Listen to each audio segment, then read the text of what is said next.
So you want to come to Mexico and you want to stay longer than 6 months. We're going to show you how and what you need to do that.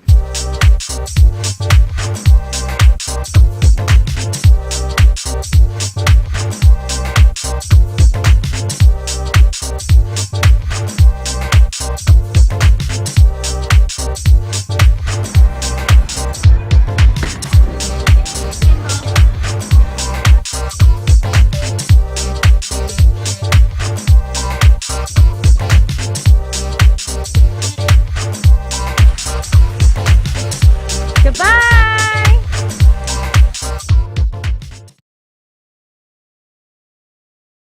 The first thing that you have to do, if it's something you're seriously thinking about, is find yourself a Mexican embassy. We went ahead and decided to do all of this right north of the Mexican border in Tucson, Arizona.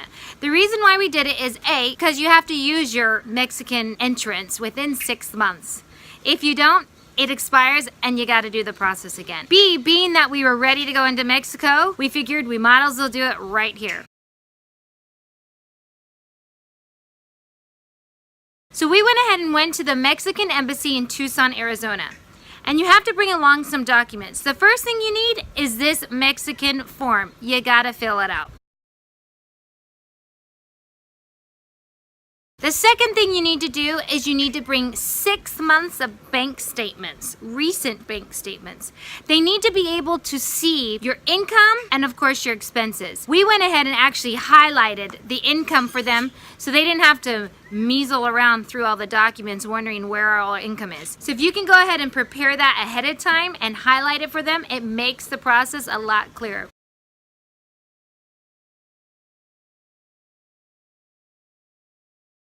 You also need to show up with passport pictures. Once you go to the embassy, you go up to them and you tell them you're applying for a Residente Temporal. And that will give you the Mexican visa that you need to go into Mexico for more than 180 days.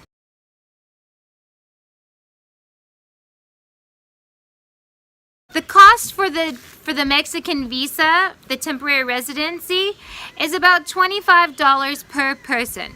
So for the family of 4, it costs us $100 to get our Mexican visas. So now you're crossing the border. All right, you have your Mexican visa and it is actually in your passport. You go ahead and you cross the border, and once you get to that beautiful kilometer 21, or where they could go ahead and do your FMM and immigration documents, that's where you're going to show them that you have a temporary residency. So instead of paying for a tourist card, you're gonna go ahead and get in free of charge right there because you paid in the States at the US Embassy. All right, so you just left and you've got your FMM completed, you have your tip completed, you obviously don't need your tourist card because you've got your visa. Now what do? You have 30 days to visit an INM office. It is a migration office in Mexico. I know on our way to San Carlos, there is one in Guaymas, which is the largest city next to San Carlos, and we have met friends who have gone through the process there. We decided we didn't want to stay too long in San Carlos and make our way down to Mazatlan. Mazatlan, I can't express enough how easy it was.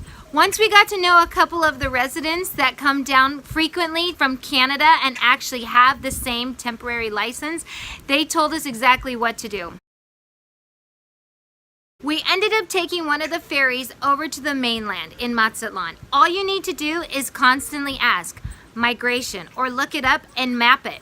It's the Migracion office. Now let me tell you something amazing about Mazatlan. Just down about 25 to 30 feet is an office. A lady there prepares all the documents for the immigration. I like to think that I'm an organized person. I went into the Migracion office, showed them all the documents I had, and they actually packed it all back up to me and said, go see the lady on the corner. She'll help organize it for you. So that's what we did. We ended up walking all the way to this lady.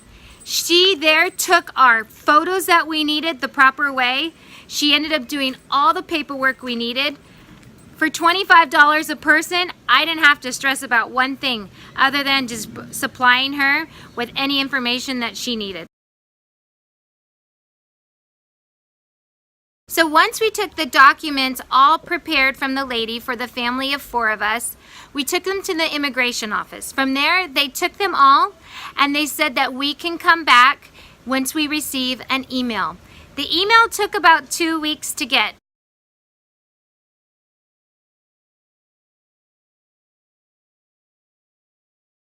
So we come back in 2 weeks, like they say. We get the email, we show up. They then give us an amount, and they say this is the amount due for each of your visas. So we have to come back the next day. We actually have to go to a bank and bring a number with us. This number is the Migration's banking number, basically. We go to the bank, we submit the number to the bank and we pay the amount that's due. We then receive a receipt. We take that receipt and go back to the migration office and we show them proof of payment. Once they have that, we then also get our fingerprints done. Now it is a bit tricky. You do have to be wary that some of these immigration offices, they actually have specific times for fingerprinting to get done. We were able to go to the bank early enough in the morning, right when they opened at 10 o'clock, and then quickly run over and get our fingerprints done before the cutoff time at 11 o'clock. From there, we had to go ahead and just wait. They told us we would have our cards ready in about 10 days. So we came back 10 days later, and sure enough, our cards were all ready to go. We were done. We now had our temporary residency for Mexico, and it is good for 1 year. About 2 months prior to the expiration of our 1-year temporary residency, if we wish to stay in Mexico, we are going to go back and fill out for another year where we extend our stay. So I'm not sure exactly what's yet to come, so I'll let you know as soon as I find out what that process is.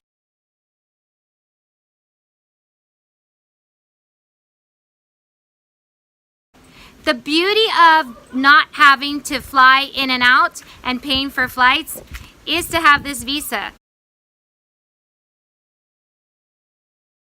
Now, one thing that we had to do a little bit different is that Jason ended up needing to go back home within the 30 days. So we were able to get a permission slip for him to leave and enter the country. The lady near the immigration building also went ahead and helped us fill out this form for an additional $25. She had to take a separate picture for Jason.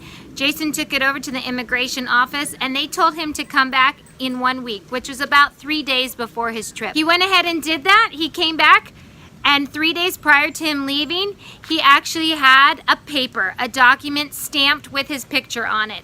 And from there, he took that over to the States. The other thing that we had to take care of was we had to take care of the truck, because the truck is only allowed to be down in Mexico on a tourist visa for the 6 months. So we had to go ahead and fill out the proper document with this lady again outside the immigration office in Mazatlan, and she filled out the proper form for our truck to stay as long as our Mexican visa allows, which is 1 year. Not far from the immigration office in Mazatlan is another building that they will direct you to. You now have the form from the migration office stating that you can keep your truck in Mexico for that much longer for the length of your resident temporal visa. From there, you go into the office, take this form, they take it from you, they stamp it, they add some numbers into the computer, which attaches the truck to the Mexican visa for that length of stay. We didn't have to pay anything. That was nice. It was free. So for now, until I find out what that next step is, and I'll let you know, we are in Mexico for an entire year.